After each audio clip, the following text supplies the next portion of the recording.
সোনা, কি সুন্দর না ঘরটা, সব যেন সোনার মনে হচ্ছে। কত দামি দামি জিনিসপত্র মন্ত্রীমশাইয়ের বাড়িতে।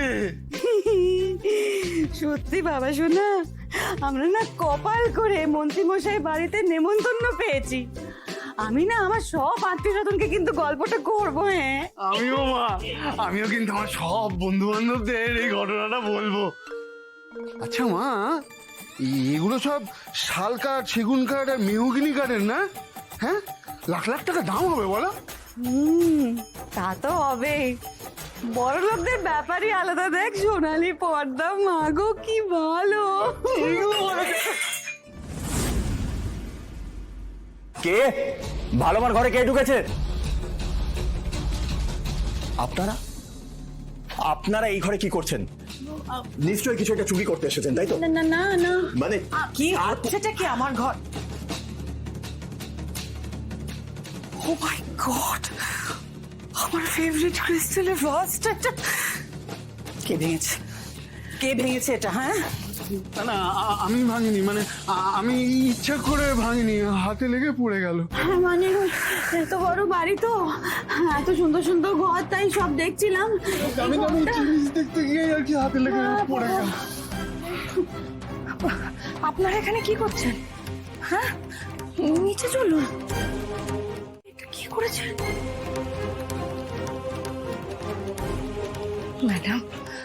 ক্ষমা করবেন ম্যাডাম, ওনারা ইচ্ছে করে করতে চাইনি, ভুল করে ভেঙে গেছে, ক্ষমা করবেন। নিচে চলুন,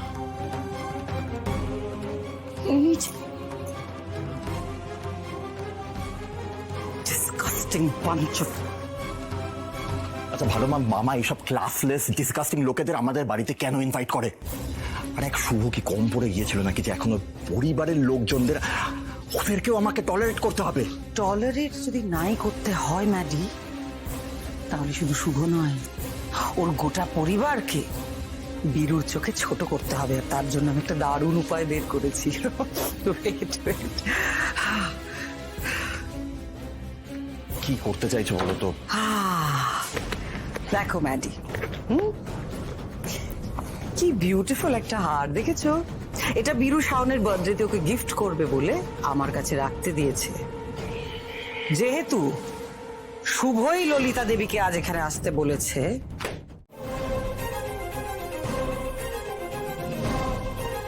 কি শাওন, তুমি কোথায় পেলে এটা?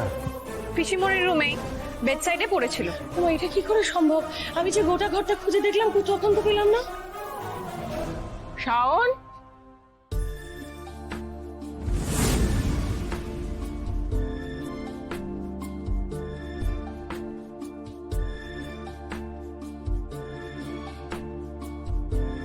বাবার উপহার তো পেলে, এবার এইটা নাও।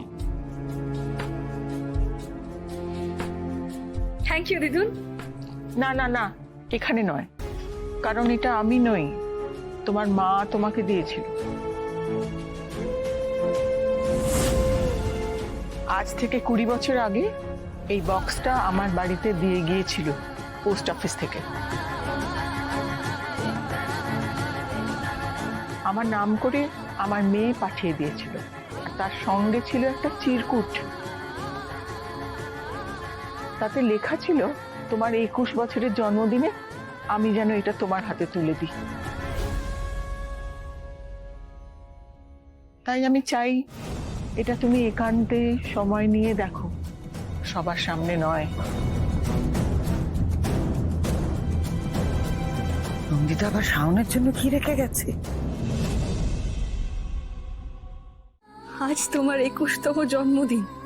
আজকের দিনে যাতে চিঠিটা পাও, তাই তোমাদের সবাইকে ছেড়ে চলে যাওয়ার আগে তোমার জন্য এই চিঠিটা তোমার দিদুনের কাছে পৌঁছে দিয়েছিলাম আমি। সেই সঙ্গে কেউ যাতে আমাকে খুঁজে না পায় সেই ব্যবস্থাও করেছিলাম।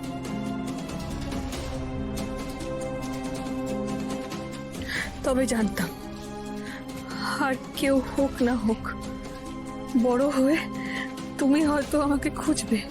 এত বছর তোমার হয়তো আমার প্রতি অনেক অভিমান জমে আছে।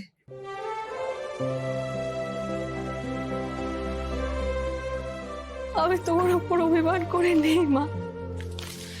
আমি শুধু চাই তোমাকে একবার দেখতে, তোমাকে জড়িয়ে ধরতে, তোমাকে মা বলে ডাকতে।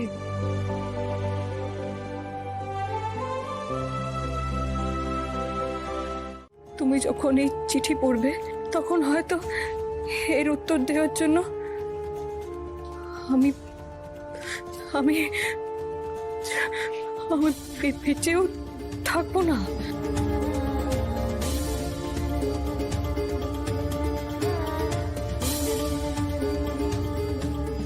কিন্তু তুমি তো আমার একমাত্র মেয়ে, আমার রক্ত বইছে তোমার শরীরে, তাই তোমাকে এটুকু জানিয়ে দিতে চাই যে তোমার মা তোমাকে ফেলে যেতে চায়নি শাওন। তোমাকে সে এক পৃথিবীর সমান ভালোবেসেছে, সারা জীবন বাসবে।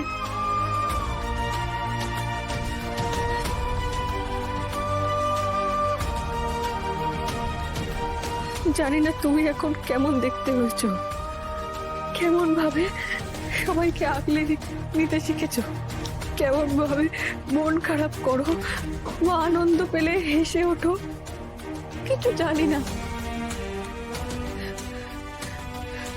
তবে এটুকু জানি, চক্রবর্তী বাড়ির মেয়ে পরিবারের মান সম্মানে কখনো আঁচ পড়তে দেবে না।